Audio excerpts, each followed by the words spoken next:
Doctor ইউনূসের নেতৃত্বাধীন সরকারটা কোনো রাজনৈতিক সরকার না, এটা অন্তর্বর্তীকালীন সরকার। জি।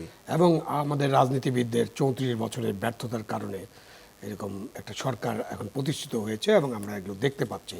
জি।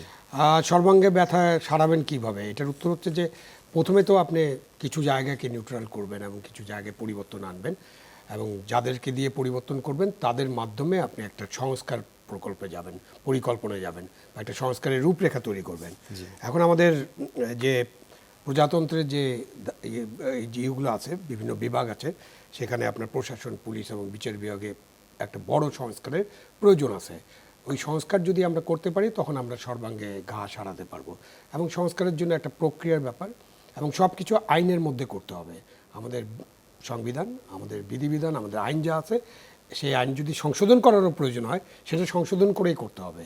এখানে আপনি চাপতন্ত্র কাজ করবে না, মানে আপনি হঠাৎ করে হাজির হলেন, যেমন আজকে পরীক্ষার্থীরা হাজির হয়েছিল এবং তারা ওখানে অবস্থান করলো সচিবালয়ের ভিতরে। এটা একটা একেবারে অভাবনীয় ঘটনা, সাথে সাথে অস্বাভাবিক ঘটনা। কেন এই সচিবালয়ের ভিতরে এত মানুষ একসাথে, বাইরের লোক প্রবেশ করে ধর্ণা দিয়ে থাকা, এটা আর কখনো ঘটেনি, বাংলাদেশের ইতিহাসে তো কখনোই ঘটেনি। তো তারপরে আপনারা বাধ্য হলেন যে আপনার পরীক্ষাটাই বাতিল করে দিলাম।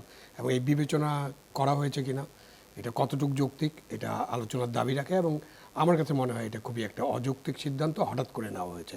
এটা আরেকটু সময় নিয়ে আলাপ আলোচনা করে এটা নেওয়া যেতে পারতো। সেজন্যই আমার বক্তব্য হলো যে আপনি যাই করতে চান সেটা একটা রূপরেখা তৈরি করেন। এখন যা হচ্ছে এটা খুব স্বাভাবিক, এটা হতে পারে, এবং এর ফলেও কারো প্রতি অন্যায্য ব্যবহার হতে পারে, তিনি ন্যায় বিচার বঞ্চিত করতে পারেন। কেন যে আমাদের একটা কথা আছে না, আটার সাথে ঘুণ হয়ে যায়। তো কিছু কিছু লোক হয়তো এইটার সম্মুখীন হবেন এবং এটা মেনে নেওয়া ছাড়া কোনো গত্যন্তর নাই। কিন্তু অতীতে অনেক মানুষ ন্যায় বিচার বঞ্চিত হয়েছে, অনেক মানুষের দুঃখ, বেদনা, ক্ষোভ পুঞ্জীভূত আছে। তাদের তো ন্যায় বিচার দিতে হবে, এবং ন্যায় বিচার দেওয়ার জন্য আমাদের পথ খোলা আছে, আমাদের আইনি পথ খোলা আছে।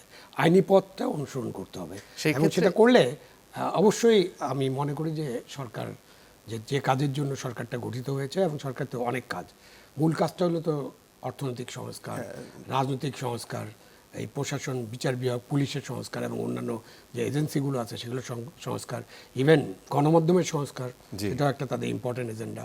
আমাদের যে এই সাংবিধানিক প্রতিষ্ঠানগুলো আছে সেগুলো ঠিক করতে হবে, অনেক কাজ, একটা লেভেল প্লেইং ফিল্ড করতে হবে। তারপরে সবচেয়ে বড় কাজ হলো যে একটা গ্রহণযোগ্য, উৎসবমুখর নির্বাচনের মধ্য দিয়ে, নিরপেক্ষ নির্বাচনের মধ্যে, স্বচ্ছ নির্বাচনের মধ্য দিয়ে রাজনৈতিক যে দল আছে যারা এই নির্বাচনে আসবেন, তারা যারা জিতবেন তাদের কাছে ক্ষমতা হস্তান্তর করা।